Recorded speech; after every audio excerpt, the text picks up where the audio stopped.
नमस्कार दोस्तों, कैसे हो आप सब।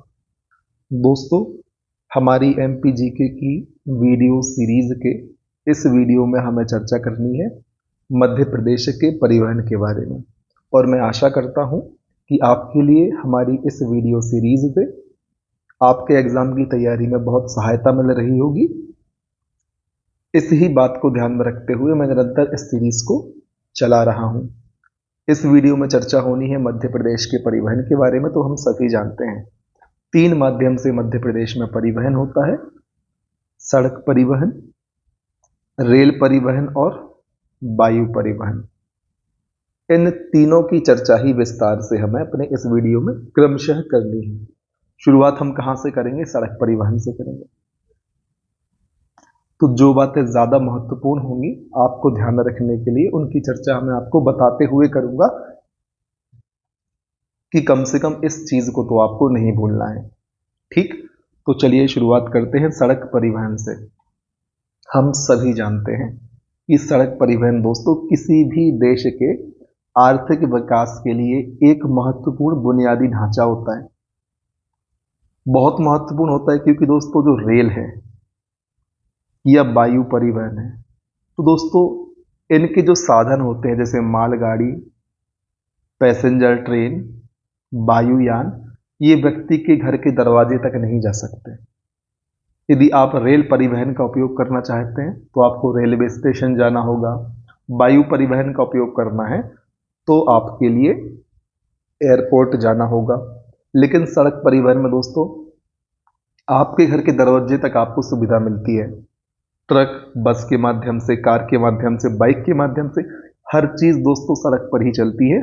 और जो सड़कें बनी हुई होती हैं हमारे घर के सामने से भी गुजरती हैं। बाकी माध्यमों में ऐसा नहीं होता, इसलिए जो सड़क परिवहन है वो बहुत ज्यादा महत्वपूर्ण बन जाता है।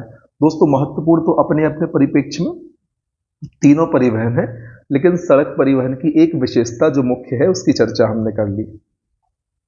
अब चर्चा को आगे बढ़ाते हुए बात करते हैं कि आखिर मध्य प्रदेश सड़क परिवहन की स्थापना, सड़क परिवहन निगम की स्थापना कब हुई थी? वर्ष 1962 में हुई थी।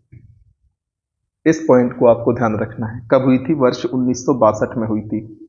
और यदि बात करें कि जो मध्य प्रदेश है उसका सड़कों की दृष्टि से देश में कौन सा स्थान है, तो 15वें नंबर पर मध्य प्रदेश आता है। पहले नंबर पर महाराष्ट्र आता है। फर्स्ट कौन है? महाराष्ट्र है। मध्य प्रदेश किस नंबर पर आता है? तो 15वें नंबर पर आता है। इतनी बात तो क्लियर होगी। अब बात करते हैं कि मध्य प्रदेश में सर्वाधिक लंबाई वाला राष्ट्रीय राजमार्ग कौन सा है। तो टॉप 3 को हमें देखना है। सबसे लंबा आपको आवश्यक रूप से ध्यान रखना है NH46, राष्ट्रीय राजमार्ग क्रमांक 46। इसकी लंबाई कितनी है? 634 किलोमीटर है मध्य प्रदेश में। और दोस्तों मध्य प्रदेश में यह है ग्वालियर से बैतूल तक आपको ले जाएगा। कौन सा? NH46, इसे नहीं भूलना। फिर दोस्तों NH44 और NH47 आते हैं। NH44 है 571 किलोमीटर लंबा और NH47 है 558 किलोमीटर लंबा। सबसे लंबा कौन सा है? NH46 या राष्ट्रीय राजमार्ग क्रमांक 46। इस ही प्रकार से हम देख लेते हैं मध्य प्रदेश का सबसे छोटा कौन है, और तीनों क्रम में हमें देखना है। तो सबसे छोटे की यदि बात करें तो NH135BB, NH135BB सबसे छोटा है। इसकी लंबाई भी ध्यान रखनी है, 7.5 किलोमीटर। और जमीरा से बरगढ़ तक यह जाता है मध्य प्रदेश उत्तर प्रदेश सीमा बनाता हुआ। दोस्तों जो लंबाई लिखी हुई है, मध्य प्रदेश के अंदर की लंबाई लिखी हुई है, इस चीज को आपको ध्यान रखना है। फिर दूसरे नंबर पर सबसे छोटा है NH339B, 9 किलोमीटर। और फिर है NH339, 15 किलोमीटर। तो राष्ट्रीय राजमार्ग में आपको क्या ध्यान रखना है? सबसे बड़ा कौन सा है? NH46 है। सबसे छोटा कौन सा है? NH135BB है। NH46 की लंबाई कितनी है? तो 634 किलोमीटर। आपको यह लंबाई भी ध्यान रखनी है। और जो सबसे छोटा है NH135BB, उसकी लंबाई कितनी है? 7.5 किलोमीटर। इस लंबाई को भी ध्यान रखना है।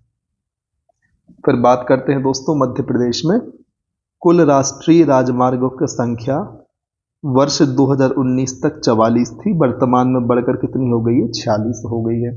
कुल कितने राष्ट्रीय राजमार्ग हैं मध्य प्रदेश में? 46 है। दोस्तों मध्य प्रदेश में राष्ट्रीय राजमार्गों की कुल लंबाई है 9104 किलोमीटर। इस फैक्ट को भी ध्यान रखना है। कुल कितनी लंबाई है मध्य प्रदेश में राष्ट्रीय राजमार्गों की, नेशनल हाईवे की? वह है 9104 किलोमीटर। और यदि हम सड़कों के घनत्व की बात करें मध्य प्रदेश के अंदर, तो दोस्तों 31 किलोमीटर हर 100 वर्ग किलोमीटर में मध्य प्रदेश का घनत्व है। इसको भी आपको ध्यान रखना है, ठीक है। अब बात करते हैं मध्य प्रदेश के जो स्टेट हाईवे हैं, राजकीय राजमार्ग हैं। कौन? State highway. तो कुल कितने हैं?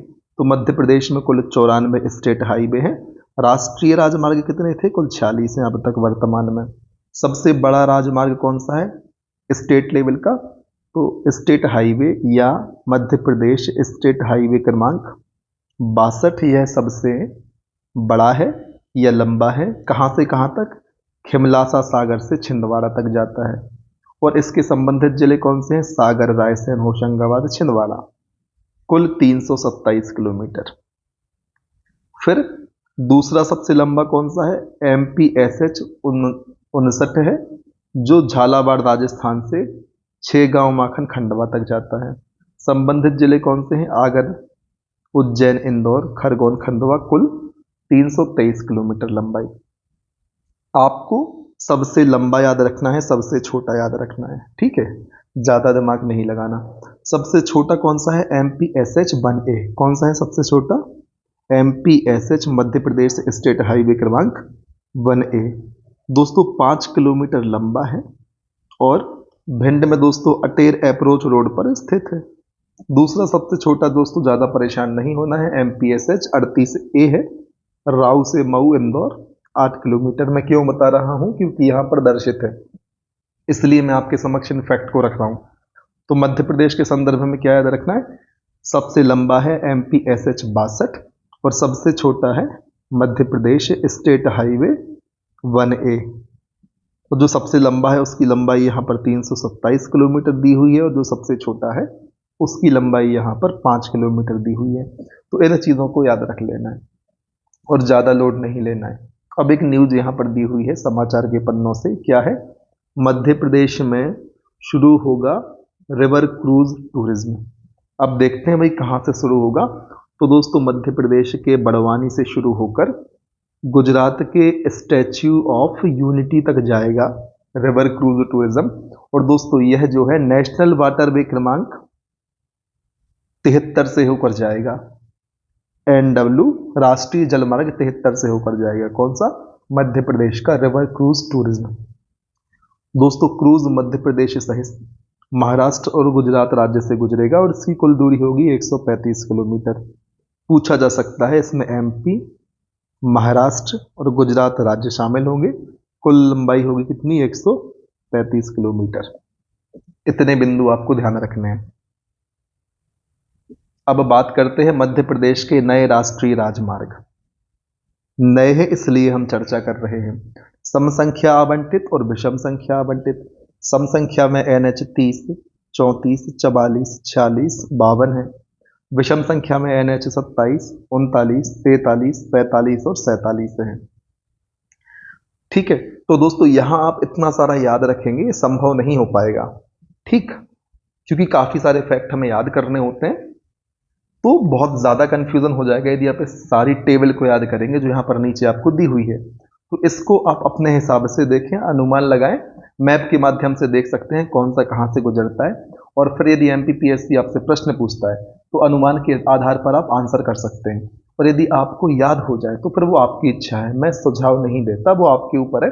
फिर आपका कॉल आपसे क्या कहता है। एग्जाम में पूछ लिया, फिर आपने कहा कि सर आपने कहा था इसको नहीं याद करना है, तो दोस्तों आप उसको याद करोगे तो उसके एवज में कितनी सारी चीज़ें भूलोगे या कितनी सारी दूसरी चीज़ों में कंफ्यूज होगे, इस बात को भी तो हमें सोचना है।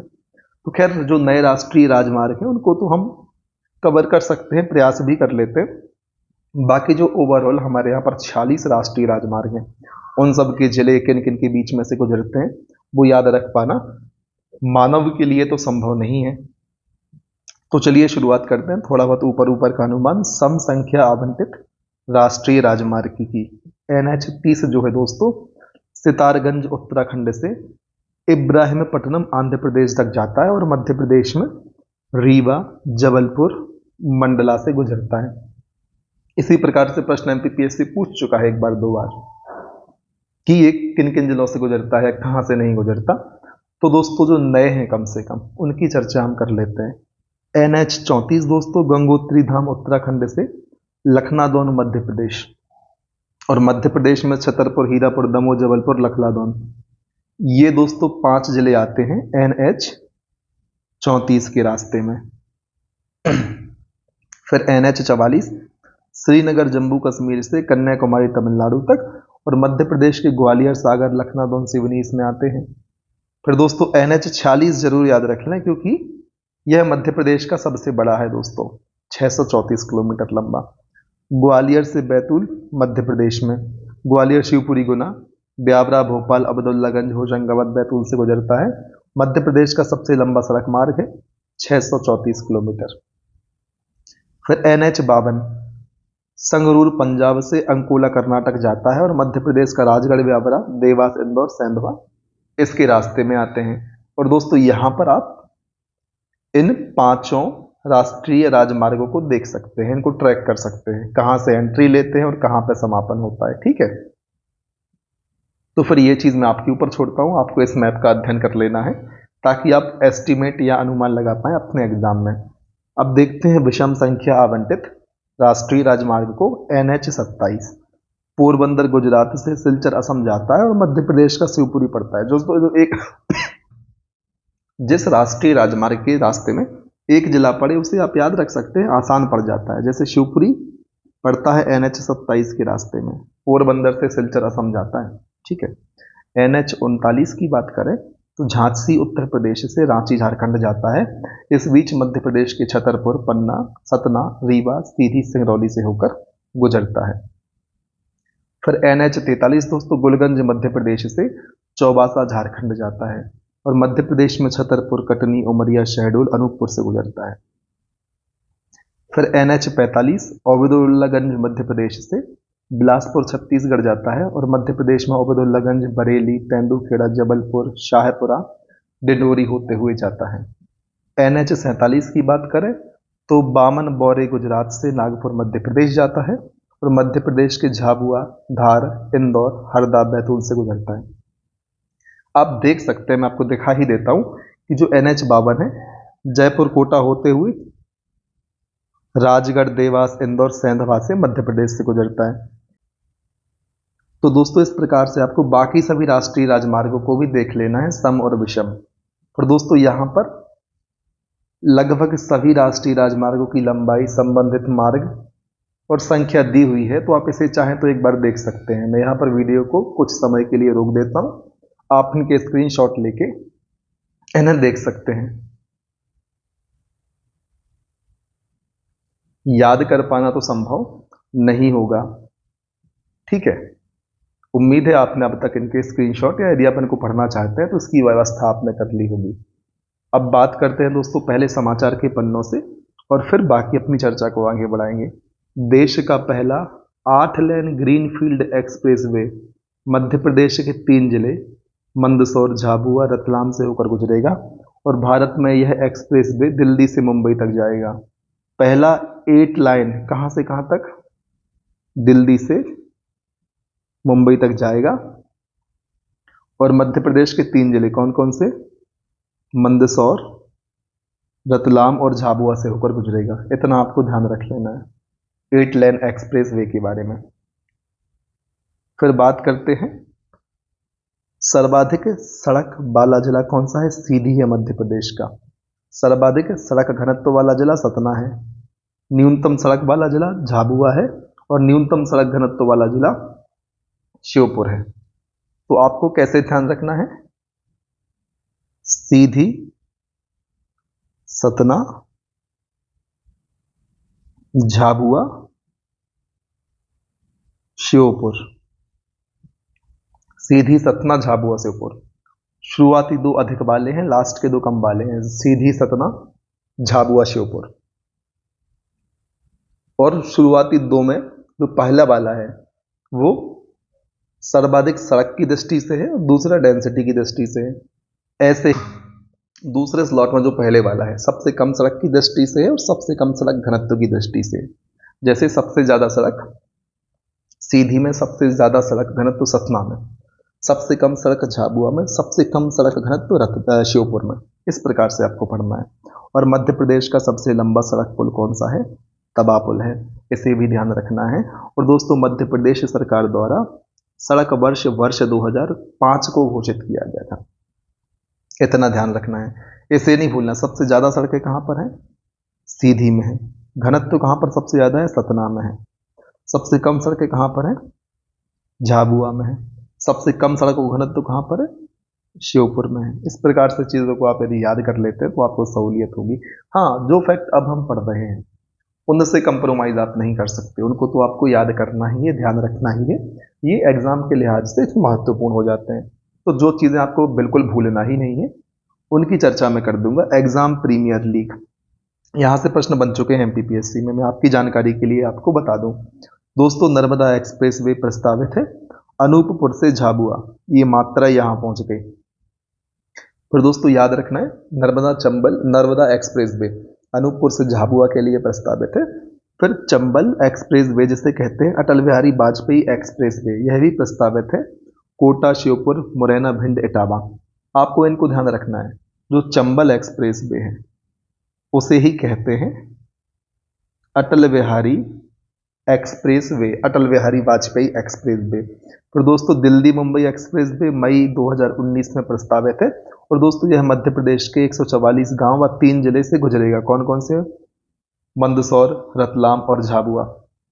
तो दोस्तों यह वही है 8 लेन वाला, समझ रहे हैं बात को?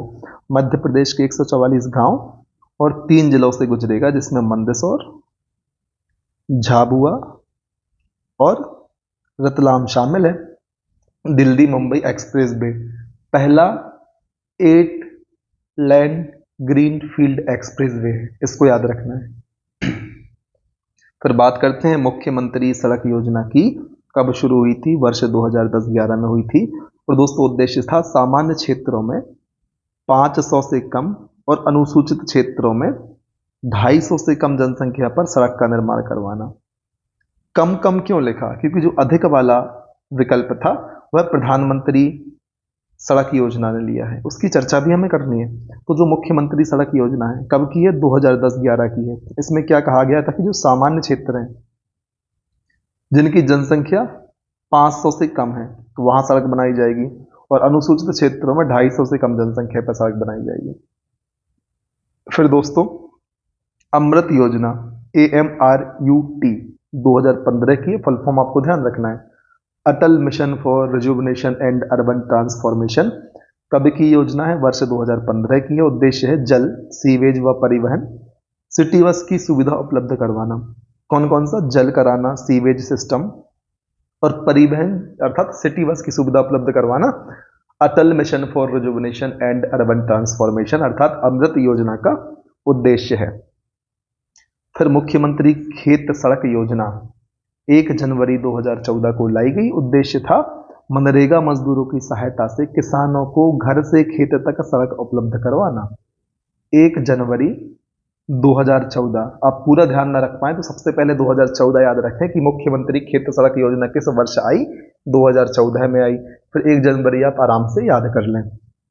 फिर अपनी बस सूत्र सेवा 23 जून 2018 से प्रारंभ। इसका उद्देश्य था मध्य प्रदेश के 20 शहरों में सीमित किराए पर बस सेवा उपलब्ध करवाना। ठीक है, इतना याद रखना है। एक बार डेट फिर से देख लेते हैं, सन फिर से देख लेते हैं। मुख्यमंत्री सड़क योजना 2010-11, अमृत योजना Atal mission for rejuvenation and urban transformation, full form नहीं भूलना, वर्ष 2015 है। मुख्यमंत्री खेत सड़क योजना वर्ष 2014, 1 जनवरी। अपनी बस सूत्र सेवा 23 जून वर्ष 2018। तो इनको याद रखना है। अब बात करते हैं रेल परिवहन की। किन बिंदुओं के आधार पर देखेंगे? हम पृष्ठभूमि को देखेंगे, संभागीय मुख्यालय को देखेंगे, रेल मार्ग को, फिर अन्य तथ्यों को देखेंगे। ठीक है, तो चलिए शुरुआत करते हैं वर्ष 1867 से। दोस्तों, जबलपुर से इलाहाबाद प्रदेश का पहला रेल मार्ग बनाया गया था। इस फैक्ट को तो आपको ध्यान ही रखना है। कौन सा, कब बनाया गया था पहला रेल मार्ग? 1867 में जबलपुर से इलाहाबाद के लिए पहला रेल मार्ग बनाया गया था प्रदेश में। फिर 1870 में बंबई से ट्रेन ने इटारसी, सुहागपुर और जबलपुर तक का सफर तय किया। पहला पॉइंट आपको याद रखना है जरूर। फिर 1869 में खंडवा से इंदौर होलकर स्टेट लाइन बनाई गई, इसको भी ध्यान रख सकते हैं। 1877 में इंदौर से उज्जैन राजपूताना मालवा लाइन बनाई गई थी। 1909 में ग्वालियर के तत्कालीन महाराजा सिंधिया ने शिवपुर से Gwalior nano gauge railway track का निर्माण करवाया। और फिर 1904-05 में सतपुड़ा क्षेत्र में छिंदवाड़ा, नैनपुर मंडला, गोदिया लाइन बिछाई गई। आपको वो जरूर याद रखना है, कब? 1867। पहला रेल मार्ग बनाया गया था जबलपुर से इलाहाबाद के लिए। ठीक है, अब बात करते हैं, ब्रैकेट में लिखा हुआ है यात्रीगण मतलब विद्यार्थी, ध्यान दें। जो अमृत भारत स्टेशन योजना है, इसके तहत देश के 1309 रेलवे स्टेशनों को पुनर्विकसित किया जाएगा। अमृत भारत रेलवे स्टेशन योजना में 1309 रेलवे स्टेशनों को पुनर्विकसित किए जाने का प्रावधान है। पहले चरण के तहत 508 स्टेशन पुनर्विकसित होंगे, जिसमें मेहर, शिवपुरी, रीवा, कटनी, इटारसी, सागर समेत मध्य प्रदेश के 34 रेलवे स्टेशन भी शामिल है। और आपने आसपास रेलवे स्टेशनों में काम होते देखा होगा, इसके तहत ही किया जा रहा है। ठीक है, अब बात करते हैं मध्य प्रदेश के प्रमुख रेल मार्गों की। तो यहां पर दिए हुए हैं दिल्ली रतलाम मुंबई रेल मार्ग।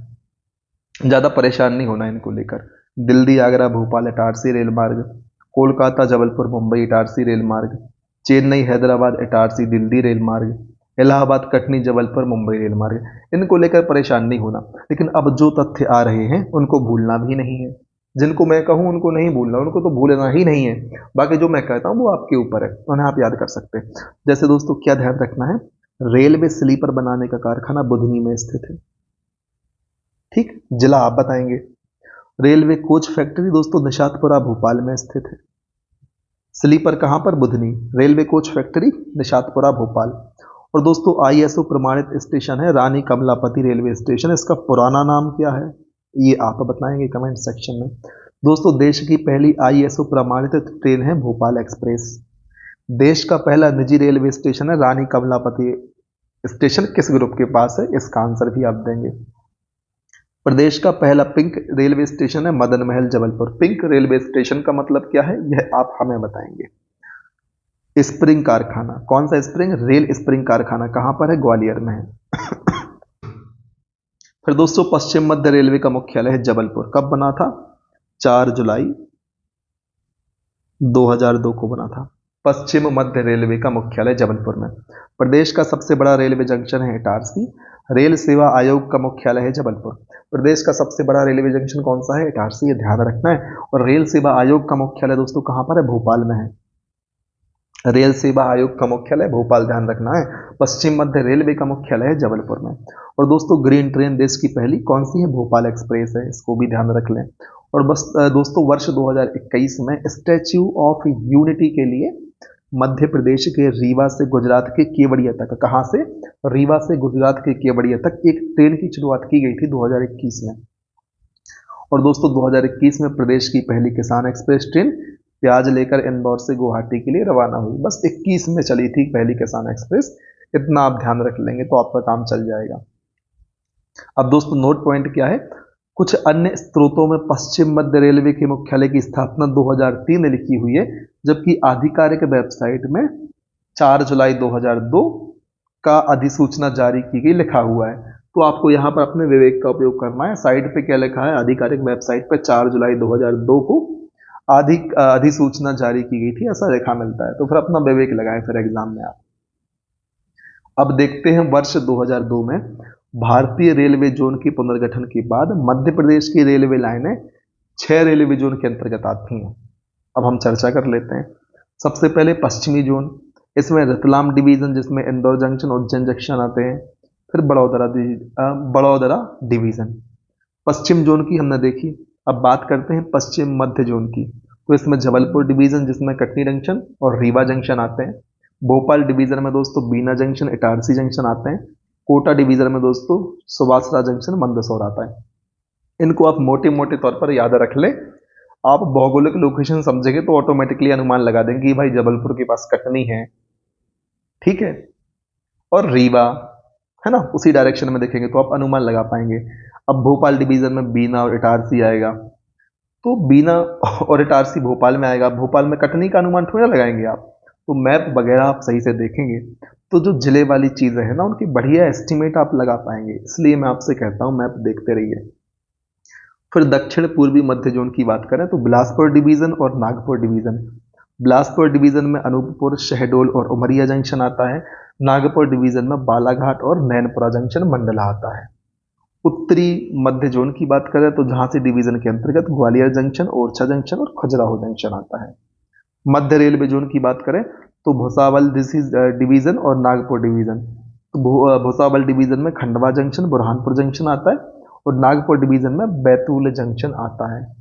पूर्व मध्य जोन की बात करें तो धनबाद डिवीजन में सिंगरौली जंक्शन आता है। दोस्तों क्या ध्यान रखना है कि रेलवे लाइनें मध्य प्रदेश की जो हैं 6 रेलवे जोन के अंतर्गत आती हैं। सबसे पहले तो ये फैक्ट याद रखना है।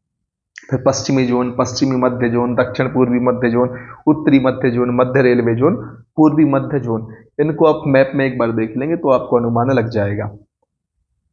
अब चर्चा करते हैं मध्य प्रदेश में भाई मेट्रो सेवा की।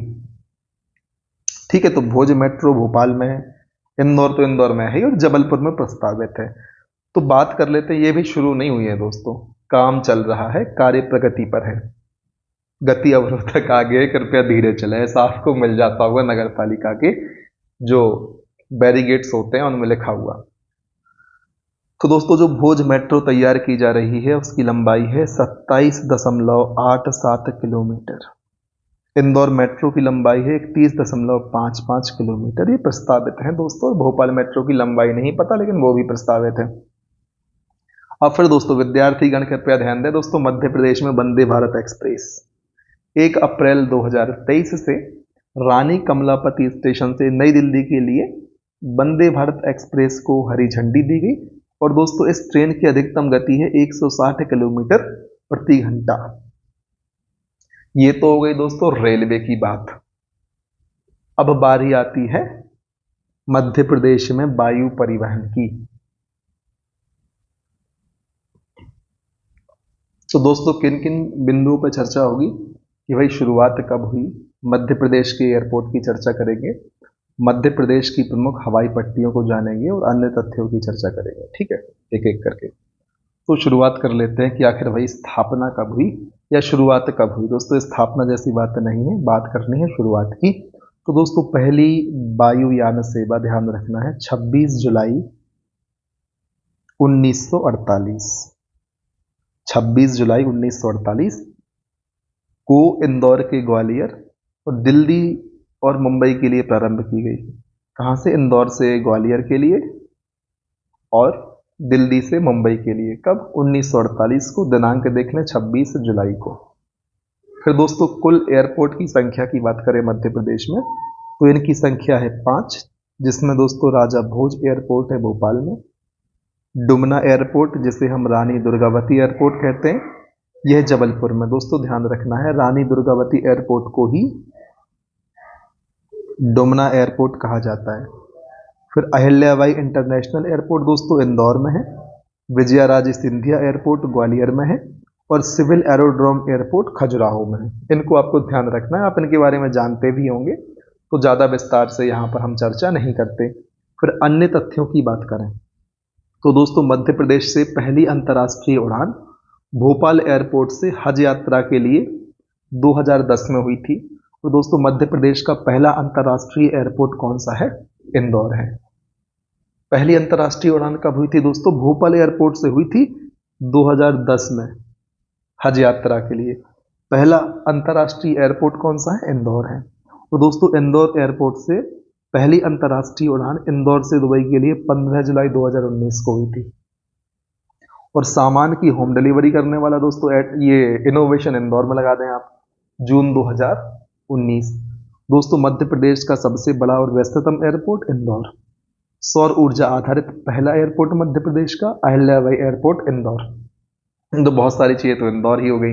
पहली अंतर्राष्ट्रीय उड़ान में दोस्तों भोपाल एयरपोर्ट है 2010 हज यात्रा भोपाल एयरपोर्ट से, ठीक है। बाकी फिर इंदौर इंदौर इंदौर हमने देख लिया। सबसे व्यस्ततम और बड़ा इंदौर है। सौर ऊर्जा आधारित पहला एयरपोर्ट मध्य प्रदेश का अहिल्याबाई एयरपोर्ट इंदौर है। तो बाकी सारी चीजों में हमें इंदौर देखने को मिला। तो राजमाता सिंधिया एयरपोर्ट कहाँ पर है? ग्वालियर में मिलेगा। सिविल एरोड्रोम खजुराहो में। ओरिएंट पेपर मिल की हवाई पट्टी अमलाई में है। अमलाई किस जिले में है आप हमें बताएंगे अब। डुमना या रानी दुर्गावती एयरपोर्ट जबलपुर में है। कान्हा राष्ट्रीय उद्यान की हवाई पट्टी मंडला में है। मध्य प्रदेश विद्युत निगम की हवाई पट्टी सारणी है। सारणी कहाँ पर है आप हमें बताएं कमेंट सेक्शन में। दोस्तों आप आंसर देते ही नहीं, मैं ऐसे ही क्वेश्चन पूछता रहता हूँ। अगले वीडियोस में प्रश्नों की संख्या कम कर दूंगा इस प्रकार से वो, ठीक है। सीधे सीधे बोलता जाऊंगा, आप लोग सुनते जाना। जो और चीजें मैं आपको बताता हूँ, एक्सप्लेनेशन को कम करूंगा, क्योंकि मैं आपको एक्सप्लेन करता हूँ तो उससे प्रश्न निकलते हैं तो मैं चाहता हूँ आप आंसर दें। आप आंसर करते नहीं है तो फिर एक्सप्लेन करने का, क्वेश्चन पूछने का मतलब नहीं निकलता यार। आप सारे क्वेश्चंस के आंसर ना करें, लेकिन हर विद्यार्थी एक दो क्वेश्चन के आंसर तो कर ही सकता है। राजा भोज एयरपोर्ट दोस्तों भोपाल में है, ठीक है। ग्रेसिम इंडस्ट्री हवाई पट्टी नागदा में है और देवी अहिल्याबाई एयरपोर्ट इंदौर में है। दोस्तों एयरपोर्ट तो आपको याद ही होंगे, बस हवाई पट्टियों को फिर से देख लें एक बार। चलिए देख लेते हैं, आप कहते हैं तो। ओरिएंट पेपर मिल हवाई पट्टी अमलाई में है। ग्रेसिम नागदा में है। मध्य प्रदेश विद्युत निगम की हवाई पट्टी सारणी में है और कान्हा राष्ट्रीय उद्यान की मंडला में है। तो इनको ध्यान रख लेना, मैंने रेड कलर से अलग से आपको बता दिया। और प्रमुख हवाई पट्टियां सबसे पहले देख लेते हैं कुल कितनी है भैया। 26 हवाई पट्टियां देखने को मिलेगी। और प्रमुख हवाई पट्टियों को नीचे चर्चा कर लेते हैं। जो सेना की हवाई पट्टियां हैं दोस्तों वह महू और टेकनपुर में मिलेगी देखने के लिए। महू तो हम सभी जानते हैं किस जिले में आता है, कमेंट सेक्शन में बताएं। और दोस्तों जो टेकनपुर है वहां पर ग्वालियर में आपको बीएसएफ वाली हवाई पट्टी देखने को मिलेगी। अब बात करते हैं निजी हवाई पट्टी की। तो दोस्तों डायमंड सीमेंट दमोह में आपको एक निजी हवाई पट्टी देखने मिलेगी। ग्रेसिम इंडस्ट्री नागदा में मिलेगी। और ओरिएंट पेपर मिल शहडोल लालपुरा, यहां पर भी आपको हवाई पट्टी देखने को मिलेगी। सबसे पहले बात की सेना की हवाई पट्टियां किन दो स्थानों पर है, तो महू और टेकनपुर में है। निजी हवाई पट्टियां आपको दमोह, नागदा और शहडोल में देखने को मिलेंगी। जो दोस्तों दमोह में हवाई पट्टी है वह डायमंड सीमेंट की है। जो नागदा में है वह ग्रेसिम इंडस्ट्री की है। और जो शहडोल लालपुरा में है वह ओरिएंट पेपर मिल की हवाई पट्टी है, ठीक है। इतना आपको ध्यान रख लेना है। फिर बात करते हैं नेशनल पार्क में स्थित हवाई पट्टी की। तो दोस्तों दो नेशनल पार्क है जहां पर हवाई पट्टियां स्थित है। एक है कान्हा नेशनल पार्क और दूसरा है बांधवगढ़ नेशनल पार्क। तो इनको भी आपको ध्यान रखना है। फिर दोस्तों अभी चर्चा की हमने मध्य प्रदेश विद्युत निगम की भी हवाई पट्टी है, कहां पर है, सारणी में है। और सारणी किस जिले में है, बैतूल में है। फिर दोस्तों पर्यटन विभाग के अधीन हवाई पट्टी एक प्रस्तावित है, कहां प्रस्तावित है, तो वह सकरिया पन्ना में प्रस्तावित है। इसको आपको ध्यान रख लेना है। उम्मीद है इतनी चीजें एकदम क्लियर होंगी आपके लिए। अब चर्चा करते हैं आगे की। सबसे पहले बात करते हैं समाचार के पन्नों से। क्या चीज यहां पर लिखी हुई है, यहां कहा जा रहा है कि दोस्तों मध्य प्रदेश का छठवां एयरपोर्ट रीवा चोरहट में प्रस्तावित है। तो इस फैक्ट को भी आपको ध्यान रखना है। छठवां एयरपोर्ट कहां प्रस्तावित है, रीवा चोरहट में प्रस्तावित है। फिर बात कर लेते हैं दोस्तों हम मोहनिया सड़क सुरंग की। ठीक, सबसे पहले क्या ध्यान रखना है, यह मध्य प्रदेश की सबसे बड़ी सुरंग है। कौन सी सुरंग, मोहनिया सड़क सुरंग। और दोस्तों यह सीधी और रीवा के बीच मोहनिया घाटी में स्थित है। और दोस्तों जो कि नेशनल हाईवे 39 पर स्थित है। किस नेशनल हाईवे पर है, NH 39 पर स्थित है। इतना आपको ध्यान रखना है। किस हाईवे पर है, NH 39 पर है मोहनिया सड़क सुरंग, ठीक है। और इसकी लंबाई दोस्तों कितनी है 2.28 किलोमीटर है। मोहनिया सड़क सुरंग सबसे लंबी है मध्य प्रदेश की। रीवा और सीधी के बीच में मोहनिया घाटी जो कि नेशनल हाईवे 39 पर स्थित है, उसमें स्थित है। कुल लंबाई है 2.28 किलोमीटर। दोस्तों मैं प्रैक्टिकल कर रहा था, यदि लाइन सीधी खींचे और जो शब्द लिखें बिल्कुल टाइपिंग वाले या कंप्यूटर वाले शब्द है तो कैसा लगेगा, लेकिन दोस्तों उसमें उतनी सहजता महसूस नहीं हो रही है, तो फिर हम इस नॉर्मल तरीके को ही जारी रखते हैं। छुइया घाटी सुरंग की बात करें तो दोस्तों रीवा सीधी के मध्य प्रदेश की सबसे लंबी रेल सुरंग तैयार होगी। रीवा के गोविंदगढ़ और सीधी के बगवार के मध्य छुइया घाटी में इसका निर्माण किया गया है और लंबाई है 3.34 किलोमीटर। मोहनिया की थी 2.28 किलोमीटर। यह सड़क सुरंग है सबसे बड़ी मध्य प्रदेश की, और रेल सुरंग है छुइया घाटी सुरंग 3.34 किलोमीटर। इनके नाम, इनके स्थान, इनकी लंबाई सब कुछ आपको याद रखना है, कहीं से भी प्रश्न आ सकता है। फिर बात करते हैं अटल प्रगति पथ की। दोस्तों अटल प्रगति पथ से 3 राज्य मध्य प्रदेश, उत्तर प्रदेश, राजस्थान लाभान्वित होंगे और इसकी लंबाई, अटल प्रगति पथ की कुल लंबाई है 404 किलोमीटर। और अटल प्रगति पथ को चंबल एक्सप्रेस वे भी कहा जाता है, पहले हमने चर्चा कर लिए। 404 किलोमीटर लंबाई है, 3 राज्य से लाभान्वित होंगे, एमपी, राजस्थान और उत्तर प्रदेश। इन तीनों के नाम ध्यान रखना है आपके लिए। फिर बात करते हैं मध्य प्रदेश ग्रामीण सड़क अकादमी की। तो दोस्तों जो यह अकादमी है, मध्य प्रदेश ग्रामीण सड़क विकास प्राधिकरण भोपाल के अधीन संचालित एक स्वायत्त शासी संगठन है। इस चीज को आपको ध्यान रखना है। और क्या ध्यान रखना है कि मध्य प्रदेश ग्रामीण सड़क विकास प्राधिकरण कहाँ पर है? भोपाल में। तो दोस्तों मध्य प्रदेश जो यह मध्य प्रदेश ग्रामीण सड़क अकादमी है, यह मध्य प्रदेश सोसाइटी रजिस्ट्रीकरण अधिनियम 1973 के तहत पंजीकृत है। तो इस अधिनियम की भी आप डेट याद रख लें, 1973 के अंतर्गत।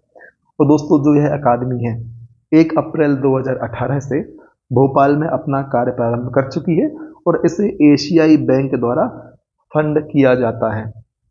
और 42% सड़कों की जिम्मेदारी मध्य प्रदेश ग्रामीण सड़क विकास प्राधिकरण पर है।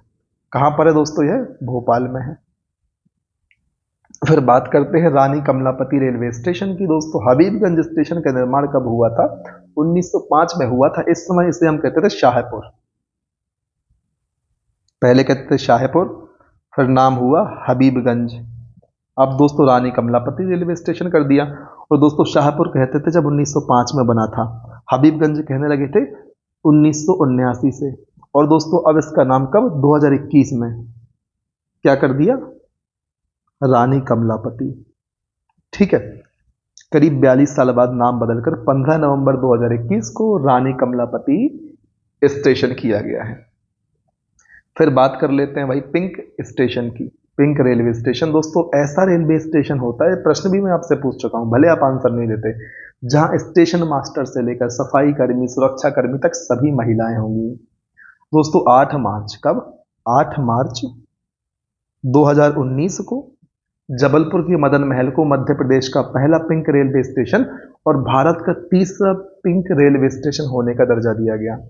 फिर टांटिया मामा रेलवे स्टेशन 22 नवंबर 2021 को मुख्यमंत्री श्री शिवराज सिंह चौहान द्वारा इंदौर जिले के पातालपानी रेलवे स्टेशन का नाम बदलकर टांटिया मामा रेलवे स्टेशन कर दिया। दोस्तों यहां पर कुछ फैक्ट छूट ना जाए इसलिए पहले उनकी चर्चा कर लेते हैं। बुनियादी सड़क सांख्यिकी वर्ष 2018-19 के अनुसार राष्ट्रीय राजमार्ग, दोस्तों कुल योग अर्थात ये लंबाई होगी शायद, तो इस आंकड़े के अनुसार कितनी है लंबाई दोस्तों राष्ट्रीय राजमार्गों की मध्य प्रदेश में? 8010 किलोमीटर से अधिक है। मतलब राज्य राजमार्ग की कितनी है? स्टेट हाईवे की 11389 अर्थात 11000 किलोमीटर से अधिक। मुख्य जिला मार्ग की लंबाई 22129 अर्थात 22000 किलोमीटर से अधिक। ग्रामीण एवं अन्य जिला मार्गों की लंबाई 23395 अर्थात 23000 किलोमीटर से अधिक। बुनियादी सड़क सांख्यिकी वर्ष 2018-19 के अनुसार। तो इनको आपको ध्यान रख लेना है, प्रश्न एमपीपीएससी में इस प्रकार से पूछे गए, इसलिए इस टेबल को बनाया गया है। एस्टीमेट आप लगा सकते हैं और दोस्तों पुराने आंकड़े पूछे गए थे इसलिए यहां पर दर्शाए भी गए हैं। फिर बात करते हैं दोस्तों हम किस चीज की? प्रधानमंत्री सड़क योजना और मुख्यमंत्री सड़क योजना की। मैंने आपसे कहा था कि मुख्यमंत्री सड़क योजना में कम शब्द आया है। कम क्यों आया? क्योंकि अधिक दोस्तों प्रधानमंत्री सड़क योजना में लिख दिया गया है। तो सारा कुछ कवर हो जाए, 500 से अधिक की जनसंख्या भी कवर हो जाए, 500 से कम जनसंख्या वाले क्षेत्र भी कवर हो जाए, 250 से अधिक जनसंख्या क्षेत्र वाले भी कवर हो जाए, 250 से कम जनसंख्या क्षेत्र वाले एरिया भी कवर हो जाए। जनसंख्या क्षेत्र वाले एरिया नहीं दोस्तों, जनसंख्या वाले क्षेत्र कवर हो जाए, इस प्रकार से बोलना चाहिए, ठीक है। तो फिर दोस्तों प्रधानमंत्री ग्राम सड़क योजना कब आई? 25 दिसंबर 2000। कब? 25 दिसंबर 2000 को आई प्रधानमंत्री सड़क योजना। मुख्यमंत्री कब आई? 2010-11 में आई, चर्चा हमने कर ली है। उद्देश्य क्या था? जो प्रधानमंत्री सड़क योजना थी उसका उद्देश्य था जो सामान्य क्षेत्र हैं, सामान्य मतलब जो सामान्य शहर और गांव आपको देखने को मिलते हैं, और जो अनुसूचित मतलब जो पर्वत पहाड़ ऐसे जो इलाके होते हैं उनकी बात चल रही है, या जंगल वंगल इस तरीके से, ठीक है। तो सामान्य क्षेत्रों में 500 से अधिक की जनसंख्या और अनुसूचित क्षेत्रों में 250 से अधिक की जनसंख्या पर सड़कों का निर्माण करना किसका उद्देश्य था? प्रधानमंत्री सड़क योजना का उद्देश्य था, जो आई थी 2000 में। और सामान्य क्षेत्रों में बचे गया 500 से अधिक का, तो प्रधानमंत्री सड़क योजना ने कर लिया, तो 500 से कम वाले जो क्षेत्र थे उसको शामिल कर दिया गया मुख्यमंत्री सड़क योजना में सामान्य क्षेत्रों में, और अनुसूचित क्षेत्रों में 250 से कम वाले बचे थे, तो 250 से कम की जनसंख्या वाले क्षेत्रों को शामिल कर दिया गया मुख्यमंत्री सड़क योजना में, जो आई थी वर्ष 2010-11 में। तो इतनी चीजें यहाँ पर आपको दर्शाई गई हैं, और इस प्रकार से दोस्तों हमने मध्य प्रदेश के परिवहन को कर लिया खत्म। परिवहन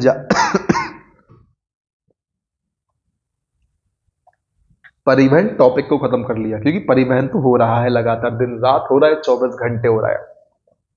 सड़क परिवहन भी हो रहा है, रेल परिवहन भी हो रहा है, उसको कोई नहीं रोक रहा, ना उसको कोई खत्म कर रहा। हमने टॉपिक खत्म किए, जो महत्वपूर्ण तथ्य थे, फैक्ट्स थे, उनको हमने जानने का प्रयास किया। वीडियो अच्छा लगा, आपको सहायता कर रहा है, तो आपको करना क्या है दोस्तों? आपको हमारे वीडियो को अधिक से अधिक संख्या में लाइक कर देना है, और ऐसे विद्यार्थियों तक शेयर जरूर करना है जो आपकी ही तरह किसी ऐसे एग्जाम की तैयारी कर रहे हैं, जैसे कि MPPSC, MPSI, MP पटवारी और तमाम बेसब्री एग्जाम जिनमें MPGK पूछा जाता है, तो उन तक शेयर जरूर करें ताकि वे भी हमारी इस सीरीज का पूरा पूरा लाभ उठा पाएं। दोस्तों चैनल को सब्सक्राइब भी कर लें यार आप, है ना, ताकि मुझे भी दिखे कि आपका सपोर्ट मिल रहा है, और बेल आइकन प्रेस कर लें ताकि आपको नोटिफिकेशन प्राप्त हो जाए। दोस्तों हमारा टेलीग्राम चैनल है, फेसबुक पर पेज भी है, जिस पे ज़्यादा काम मैं अभी फिलहाल नहीं कर पा रहा हूँ समय के अभाव के कारण, तो आप उसे भी ज्वाइन कर लें। टेलीग्राम चैनल तो आप ज्वाइन जरूर ही कर लें, इस पर काफ़ी सारा कंटेंट मैं आपके लिए उपलब्ध करवाता हूँ। तो बस इसी प्रकार से बने रहें, अगला वीडियो जल्दी आपके समक्ष होगा। मेहनत करें, आगे बढ़ें, तब तक ना रुकें जब तक आपको आपका लक्ष्य प्राप्त नहीं होता। जय हिंद, वंदे मातरम।